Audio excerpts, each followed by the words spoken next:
To a special year-end recap of With Love, The Chambers. Throughout this year, hosts Rufus and Jamila Chambers have invited us into their world to talk about life, love, marriage, and so much more. Today, we're excited to bring you a look back at some of the most memorable moments from their journey. You'll hear the highlights that made us laugh, the insights that made us think, and the stories that touched our hearts. So sit back, relax, and join us as we celebrate the incredible conversations we've shared on With Love, The Chambers. Welcome to With Love, The Chambers. Where life, laughter, and lasting lessons meet. We're The Chambers, a husband and wife navigating faith, family, and everything in between. Here we share real stories, heartfelt conversations, and a whole lot of love. Because life isn't perfect, but God's grace sure is. So pull up a seat, grab a cup of coffee, or go ahead and sip that tea, and join us for honest talks, laughs, and the wisdom we're learning along the way. This is With Love, The Chambers. This episode of With Love, The Chambers was brought to you by the Vision Engineering Collective, where purpose meets strategy and vision comes to life. If you've been enjoying the stories, the laughs, and those deep life lessons, we invite you to support the show and help us keep the love flowing. Head over to www.coff.ee/withlovethechambers. Think of it like buying us a cup of coffee or two. As always, thank you for hanging with us. Now back to the show. And now, let's dive into one of our standout episodes of the year, Episode 10, Love and Marriage in a Social Media World. In this conversation, Rufus and Jamila opened up about the evolving nature of marriage in today's world. They tackled the impact of social media on relationships, shared their own experiences, and explored how couples can navigate modern challenges while staying true to their values. It's a conversation full of wisdom and warmth, and it really resonated with so many of our listeners, so let's check it out. As you know, I am now an official TikTok connoisseur. You are. So I am often in these TikTok streets. I'm also an avid YouTuber, always looking for sound bites of information. And when I scroll and look for content relating to love and relationships and marriage, some of the information that I see out here is concerning because I feel like a lot of people have lost faith in the institution of marriage, in the institution of family, and even in the institution of meaningful, committed relationships. You know, now people talk about open marriages and open relationships and, you know, polygamy and all these terms that are like, wow. I mean, and people they're not only doing it, but they're making very strong arguments for them. In our news cycle recently, Paul Pierce, the Hall of Famer, the retired NBA player, he made a statement that I personally found ignorant in saying that marriage is for old people and marriage is for poor people. And, you know, when I hear things like that, it's concerning because I think about the future of our community, the future of our family legacy. I'm interested to hear your thoughts on where we're at in today as it pertains to marriage, as it pertains to relationship. How did we get here and how can we help some people self-correct? Where we're at today, we are having this conversation because in your TikTok streets, you came across the red balloon poppers. The red balloon poppers. You came across the red balloon poppers several months ago. Mm-hmm. And for those of you that have not experienced that on TikTok, it is a show where on site, there will be one person that has several suitors in front of them. Mm-hmm. And those suitors on site will determine, and it could be male or female, will determine whether or not they want to date the person simply based on them walking into a room and really not saying much about themselves. Yeah. And so one of the things that's very difficult with watching that exchange is you're watching people that are of age to have meaningful relationships that might blossom into marriage. Mm-hmm. You are watching people that are career individuals. Many of them have multiple degrees and are educated. But when it comes to relationship, they're saying on site, based on me looking at you before you've said a word, I am going to make a determination as to whether or not you're someone that I would like to get to know better. Yeah. And so when it is the challenge, and when we say, well, where we are today, there is something to be said. There is that show and there's that manifestation of it, but there's something to be said about people not taking the time to invest in getting, just as friends, just outside of relationship, but just taking the time to invest in getting to know someone, to get to hear their story, to learn more about just their background and what brought them to a place or to a space. And so when we start talking about just having a meaningful relationship to begin with, we are doing a really good job at being friends. Yeah. We live in a world that's heavily curated. Yes. We consume content when we want to consume it. Those that are watching us now or listening to us now are doing it on demand. They are not tuning in at a particular date, at a particular time. Everything that is in our social media feeds or what we consume on television. When you and I were young, there was a lineup on television on major networks, and you watched what was in the lineup. You didn't get to curate a playlist. Absolutely. Of it was terrestrial radio. There was no playlist of curated music that all I did was like listen to this really, really curated and create this echo chamber around myself. Tell me your thoughts about how that's impacting relationships, though, because if all I do is consume on demand in a very curated way, everything around me, how can I then prepare myself to be introduced to a person that may not look the way I think they're going to look, or be from the culture that I think they're going to be from, or the neighborhood that I thought, because you and I could not have curated one another. We're from different parts of the state. We did not, you went to private school. I was a public school kid. Like, we could not have curated one another. Yet in this day and age, most everything is on demand, a curated and a construct. So how do those cultural parameters prevent us from developing these really, really meaningful relationships? Yeah, it's again, it causes us to pause and really consider these things, and I think before any person gets into a relationship and approaches a relationship, they need to know who they are, as far as I'm concerned, as an individual. And again, if you're allowing your curated playlist, your curated content define who you are, you're going to make the decisions that have been made, unfortunately. And I think that is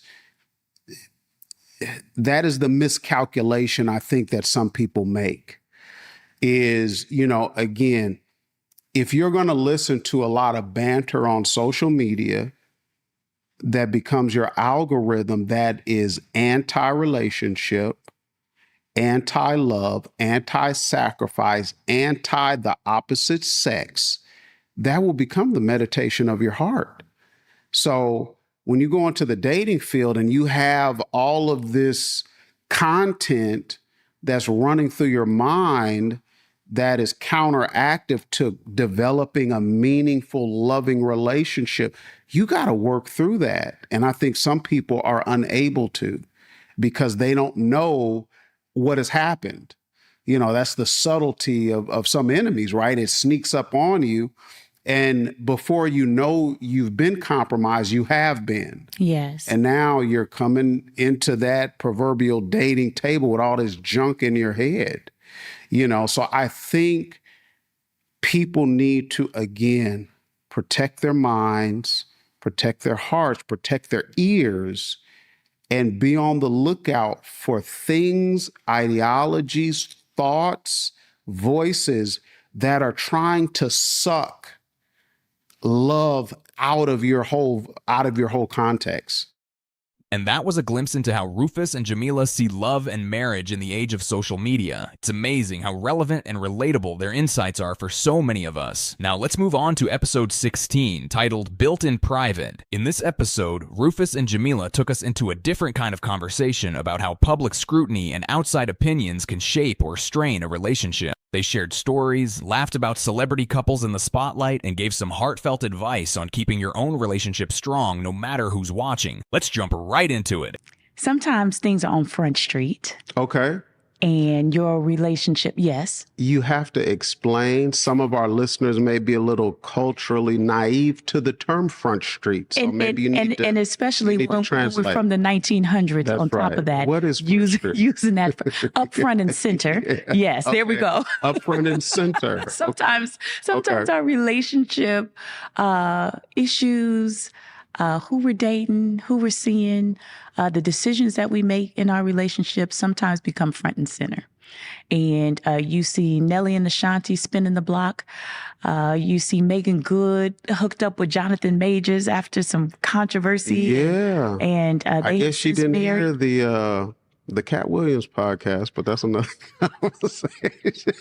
I guess she didn't watch. Now, you know she what? didn't watch that episode of Cat Williams on Club Shay Shay. You better leave Shay Shay catalog before Cat got something to say about us. Because one that's thing that true. brother Cat did, he That's broke true. it all the way He down. did. He did. But sometimes things are front and center Mm-hmm. in your relationships, and sometimes you make decisions in your relationships that are popular. Sometimes you make decisions that are unpopular, and everybody has an opinion.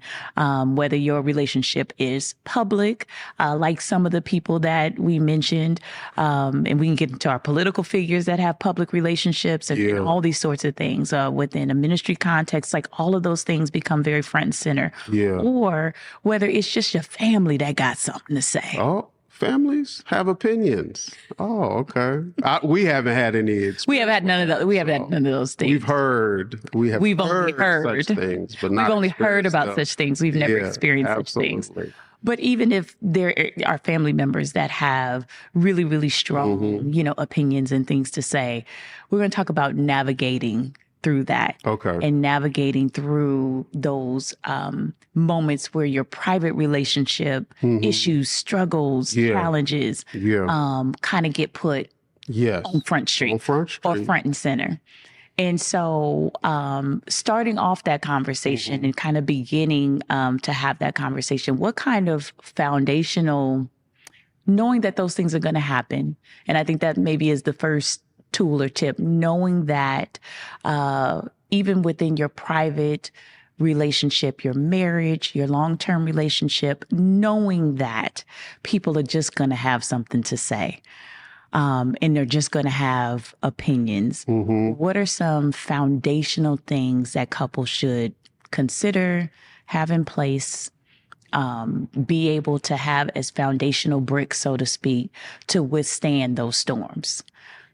Where should we start Oh, privately boy. before we get on Front That's a Street? tough one. That's a tough one. As you were, doing the opening context, I was thinking about, and I think we've referenced this statement in an earlier podcast, and Ari Vernon, the pastor of the Word Church in Cleveland, Ohio, with multiple campuses, he made a statement, I hope he did, but a statement about you can't have a mega church with a storefront marriage. And Sorry, Vernon. that was Ari Vernon. And when he said it, I thought about, wow, the relationship has to do the private work to be able to sustain the public spotlight. And I think it starts with a foundation. We are followers of Christ, and the parable of the person that built on sand versus rock is appropriate to this conversation. How you build your relationship, what foundation you build it on is going to indicate how you can withstand a storm. And we understand the storm could be sickness, it could be financial ruin, it could be a child going through, hardship, or it can be success. You know, that's the other thing is, you know, when you talk about a storm, it could just be unexpected success or overwhelming success where your relationship or your marriage has to withstand media. It has to withstand money. It has to withstand journalism and et cetera. So I think the foundation, it needs to be trust. It needs to be communication. It needs to be agreement. It needs to be alignment, because as you have those things in the foundation, when you present your relationship publicly, you and your significant other already have a working knowledge, a working understanding, a mutual agreement on what it is, versus going out into the public and trying to figure it out. People have perfected branding. People have perfected public persona, Better talk about but it. they have not perfected the private work. You know, where we have celebrities like, you know, Jonathan Majors and Megan Good, you know, Jonathan Majors' separation with this other woman, it played itself out in the public eye. And then he's on court because whatever happened with this ex-woman. And Megan Good and Devon Franklin, same thing. Their relationship, their courtship, their marriage, they wrote a book, and now their divorce is all playing us out in the public eye. And now they've both moved on to new relationships, but they've done so all in the public eye. Which is very difficult. And maintaining a public image and persona is a lot of work. My heartfelt prayer and hope is that the private work has been done in addition to this manicured public persona. And I think us as mere mortals or mere regular people, I think sometimes we stargaze at these personas and think the relationships that we need to manage and maintain is more about the brand versus the private work. Can you talk to how do we coach and lead and mentor people in relationships when they're watching these massaged brands? Not only watching these massage brands, but you and I will get that feedback. People will look at our life in particular, in our marriage, and say, "Oh, that's couples goals," or look at the chambers and all of that stuff. There's so many people that will look at somebody else's marriage or somebody else's relationship and say, that's what I aspire to. And there's some good parts to that, right? So there's some good things when you get to connect with people and have access to them and watch them over a period of years. I remember when you and I moved back to Los Angeles from the Bay Area in 2013, my dad said, "How you and Rufus doing?" That we had been married a long time, and it was one of those for real. That, Sensei. We call my dad Sensei. I'm gonna call my dad Sensei. Yes. So Sensei said, "How are you all doing?" No, really, really, really. How are you and Rufus doing? And my response to him at that time is like, marriage is tough, marriage is hard, but me and Rufus are doing great. At that time, my sister had been living with us for a number of years, and we had literally been sharing a wall in the home. Our bedroom was on this side of the wall, and my sister's bedroom was on the other side of the wall for about 2 or 3 years before we moved back to LA. And I told my dad, I said, you can't front for 2 or 3 years. I said, Jerry's been living on the other side of the wall for the last 3 years. And if it was something going on, you would have got a full report, because what my sister's called rewind. One thing about my sister, she gonna rewind the story, okay? She gonna run it back. And so I say all that to say is that there's nothing wrong with looking at couples that you have a level of access to and being able to glean from them by having access to them in their private moments. You and I benefit from that, being around couples, and we have access to them and are able to learn from them. They're able to share their lives with us privately. They're able to give us access to their failures, to their successes. That's one thing.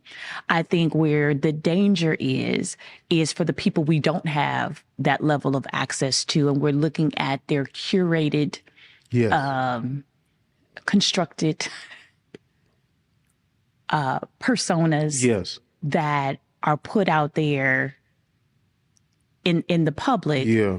And sometimes what's put out there in the public doesn't match what's happening in privately. What we say privately is, can your life preach? Don't tell me about the things that you're doing. Can I follow you home? Yeah. Can I live on the other side of the wall for 3 years? Can I, be able to just pull up on you That's true. in your private That's moments, true. in your high That's moments, true. and in your low moments? Absolutely. And consistently see the thing that I see Absolutely. in the public arena. So critical. that's the part where there's the gaps, and that's the part where I would advise people to have a level of caution. And it's not that you won't look at couples and look at people, and it's not that they're being disingenuous, because we just don't know. But you have to give that the grain of salt, or the filter that it needs to have, because you don't know people's private struggles. You don't know anything beyond this. The folks that are watching us now are watching us in a very curated format. Yeah. In an edited format. We have dressed up to come. And that was a look at how Rufus and Jamila navigate relationships in the public eye and keep things real even when everyone's watching. It's a great reminder that a strong relationship can handle the spotlight with a little humor and a lot of heart. Now let's move on to episode 24, titled The Mamba Mentality in Marriage. In this powerful episode, Rufus and Jamila celebrated 24 years of marriage and shared how they've applied the legendary Mamba mentality, inspired by Kobe Bryant, to their relationship. They talked about perseverance, growth, and the different seasons of marriage, offering inspiration for couples at every stage. Let's jump in and hear their story. I mean, it's been an amazing journey. I will say I feel like it has gone fast. To think 24 years ago, I still remember, the wedding rehearsal, the rehearsal dinner. I remember the wedding day. I remember the reception. I mean, those memories are forever etched, in my mind and my heart. And it just seems like it was yesterday. I remember going out on the reception on that balcony that was next to the room where we had, and, taking pictures with the photographer and taking pictures with certain family members and, people sharing reflections with us throughout the day and the evening. So it just seems like yesterday. So I'm amazed at how fast it has went. And, when I think about 24 years, I just think about the seasons, the seasons of our marriage. And those seasons have been different, you know what I mean, and changing. And I think about, all of the cities that we've lived in. Oh, my goodness. And all of the things that were priorities in different seasons. There was a time when we were hustling and grinding and work, trying to build a career. And then, there was a season of, okay, you were pregnant. Then there was seasons of entrepreneurial endeavors and ministry and church, and then moving to Los Angeles. So I just think about all of these different seasons of marriage. And I feel like we've been able to endure those seasons because, there was a foundation that had been laid, had been built to help us sustain those seasons. But no, it's been an amazing, I mean, you are an amazing woman. You're an amazing wife. You're an amazing mother. And, I feel like I always knew you were an amazing woman, since when we started dating, right? This is like, man, this is a big personality, a larger than life person, but it's been a joy to watch you mature and blossom in different areas of your life along the way. You know what I mean? So I love you. I celebrate you. I honor you. I'll forever cherish you. So I couldn't think of a better person to be on this journey with. Okay, now I'm all thunderstruck in my heart. I was like, this was not in the notes. Yeah. We've been married for 24 years, but we've been together 29 years. Yeah. And Six. so- Yeah, that's Yes, 29. yeah, we've been together 1996. since 1996. And so it's even amazing for me to say out loud that it's been almost 3 decades, certainly Wow, that's crazy. the majority of my natural life. Yeah. At this point, we are at the stage where we grew up together because there really wasn't much that happened in my life before. Yeah. Yeah. And so it has been, when you talk about what has been a joy, it has been just amazing to me who I was able to become and who we were able to become because of us being together. Yeah. Didn't see this. And absolutely. And it's just, and you talk about this big, larger than life personality. And then when I describe your personality, you way laid back and, you know, unbothered by all of this stuff and just, you know, really, really the opposite of that.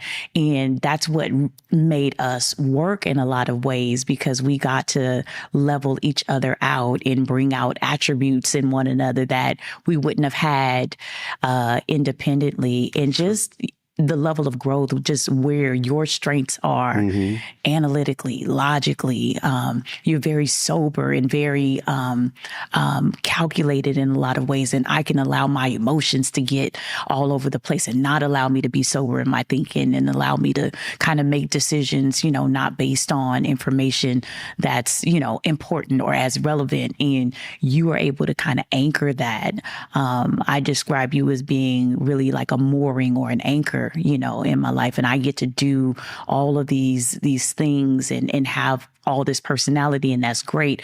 But without an anchor or without a mooring, you just out there. Yeah. You're just out there.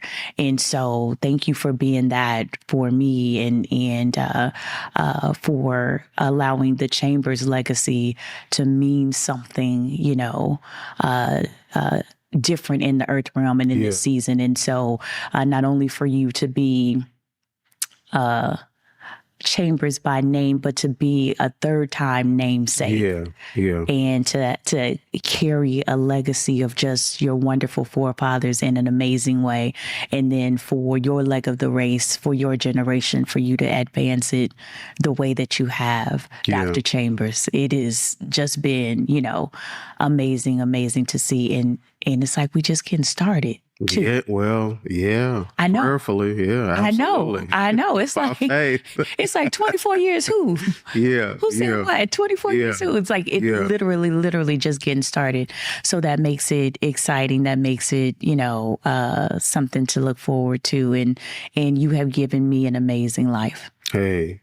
You are giving me an amazing life. There is nothing that I look back for the good days and the bad days and say, I want to trade it up. What is it about the Mamba mentality just in general that you think is most applicable to marriage? That's a good question. I feel like there's so much could be said. First thing that comes to mind is we saw Kobe Bryant from 2 POVs. Sure. We saw Kobe Bryant as the player in real time. So we saw how he played. We saw his confidence, sometimes what seemed to be overconfidence. We saw how he could be disrespectful to his teammates. And then secondly, the second POV we saw of him was after basketball, you know, really leaning into becoming a father and then really sharing his mentality with the world in different platforms. And I feel like that second POV is helping us have this conversation. And I think sometimes in marriage, when you're living it out in real time in front of people, you may not be able to articulate what you're doing. You know what I mean? Because it's like, I mean, we saw Kobe. I mean, this guy was, a lot of people would call him a straight a-hole all day long. You know, and he was so just brutally honest, but he had a destination. Sure. You know what I mean? And I think sometimes when a marriage is being formed and shaped and built, sometimes you don't have time to apologize along the way.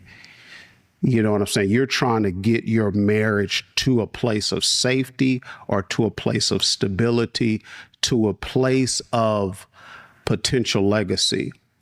So, and then, you know, once you then you can start, hey, y'all, you know, blah, blah, blah, blah, blah. So that's something I think we can take from Kobe Bryant. And that was how Rufus and Jamila brought the Mamba mentality into their marriage journey, showing us all how dedication and perseverance can strengthen a relationship over the years. It's a truly inspiring way to look at love and commitment. And now we come to our final highlight of the year with episode 30. We're unpacking the discussion surrounding Ayesha Curry's past podcast appearance and what it reveals about marriage, expectations, identity, and the tension between the life we imagined and the life we're living. Let's jump right into it. In the news this week, Yes. Clips going around the TikTok streets. Yes. With none other than Ayesha Curry. Yes. And her recent appearance on Call Her Daddy podcast. Call Her Daddy. Not him, her. Okay, well, there we go. And there has been just this discussion around comments that she has made in relation to her marriage, in relation to becoming a mother, the timing of which there's been just a ton of controversy around it because there appeared to be that discussion around her desire not to be married or not to have children, or the sequence or the timing of those things. And much of the conversation and much of the discussion had really sparked from that posture of, girl, you married to Steph Curry.